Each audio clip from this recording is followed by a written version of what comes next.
সবাইকে নববর্ষের শুভেচ্ছা। নববর্ষ মানেই বাঙালির জীবনের একটি বিশেষ দিন। এই দিনটিতে চাই সবাই খুব সুন্দরভাবে যাপন করতে। তাই আমরা বিকেলবেলা একটু বের হয়েছিলাম ঘুরতে। প্রথমে আমরা একটু কফি এবং হালকা খাবার খেয়ে চলে যাই আসিফ ভাইয়াদের বাসায় গাজীপুরে। গাজীপুরে এটা ছিল ধান গবেষণা কেন্দ্রের ভিতর। সেখান থেকে বের হয়ে আমরা একটু ভিতরে ঘুরে দেখার জন্য যাই। ধান গবেষণা কেন্দ্রের ভিতরের পরিবেশটা ছিল অসম্ভব সুন্দর। রাস্তা দিয়ে হেঁটে যাচ্ছিলাম আর চারিপাশে দেখছিলাম অনেক সুন্দর ফুলের গাছ। যতদূর চোখ যাচ্ছিল শুধু ফুল আর ফুল। যত দূরই হেঁটে যাচ্ছি তত দূরেই ফুলের বাগান। বিভিন্ন ধরনের ফুলের গাছ এখানে দেখলাম। অনেক ধরনের গাছ আছে যেগুলোর নামও আমি সঠিকভাবে জানি না। তারপর সামনের দিকে এগোতেই দেখি রাস্তার পাশে মাঠের ভিতর ধানের চাষ। যেহেতু ধান গবেষণা কেন্দ্র, এখানে বিভিন্ন রিসার্চের কাজের জন্য ধান লাগানো ছিল। সামনের দিকে আবারও এগিয়ে যেতে দেখি আরও অনেক ফুলের গাছ। শুধু যে এর ভিতর ফুলের গাছই ছিল তা নয়, এর ভিতর বিভিন্ন ধরনের ফুলের সাথে সাথে ফলের গাছও ছিল। যেতে যেতেই দেখলাম সামনে একটা বড় লিচু গাছ, যে লিচু গাছে অনেক লিচু ধরেছিল।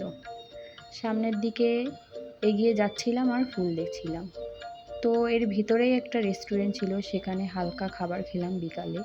তারপর আমরা আবার চলে গেলাম গাজীপুরের রাজবাড়িতে। গাজীপুরের রাজবাড়িতে যেয়ে দেখি সেখানেও অনেক মানুষ পহেলা বৈশাখ উপলক্ষে ঘুরতে বের হয়েছে। তারপর আমরা আস্তে আস্তে সেখান থেকে ভেতরের দিকে গেলাম রাজবাড়ির। রাজবাড়ির ভিতরে যাওয়ার পর পুরো রাজবাড়িটা এক জায়গায় দাঁড়িয়ে থেকে ঘুরে দেখলাম এবং দেখে আমার মনে হলো এটি আয়তনের দিক থেকে এবং এর যত কক্ষ রয়েছে তা দেখলে বেশ বড়ই রাজবাড়ি মনে হলো।